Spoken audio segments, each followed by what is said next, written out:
بسم اللہ الرحمن الرحیم۔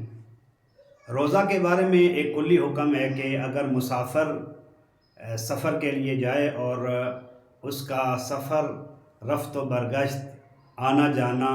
45 کلومیٹر ہو تو ایسے شخص کا روزہ نہیں ہے اور وہ بعد میں اس کی قضا بجا لائے گا۔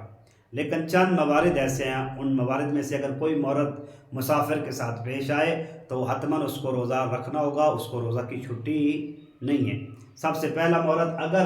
وہ مسافر اذان ظہر یا ظہر کا وقت داخل ہونے کے بعد اپنے وطن سے سفر کرے تو ایسے شخص کو حتماً روزہ رکھنا ہوگا۔ جو شخص دائم السفر ہو، جس کا ڈیلی روٹین ورک ہے کہ اس نے سفر کرنا ہوتا ہے، جیسے طالب علم اور جو ملازمت پیشہ لوگ سفر کرتے ہیں، تو ایسے شخص کو حتماً روزہ رکھنا ہوگا۔ اور جو شخص کسی گناہ کے ارادے سے حرام کام کے لیے سفر کرتا ہے تو ایسے شخص کا بھی روزہ مکمل ہے، قصر نہیں ہے، اس کو بھی روزہ رکھنا ہوگا۔ اور جو شخص 10 دن یا اس سے زیادہ قیام کا ارادہ رکھتا ہے تو پھر اس کو جو ہے وہ سفر کرتا ہے تو اس کو روزہ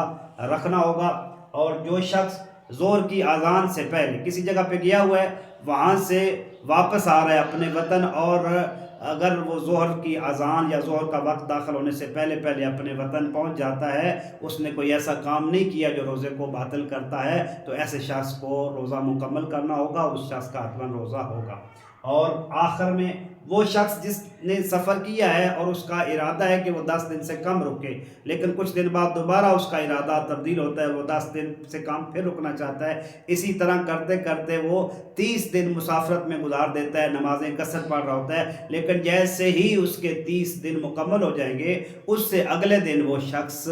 روزہ بھی پورا رکھے گا، اپنا مکمل کرے گا، روزہ رکھے گا اور اپنی نماز کو بھی مکمل ادا کرے گا۔ اللہم صلی علی محمد و آل محمد وعجل فرجہم۔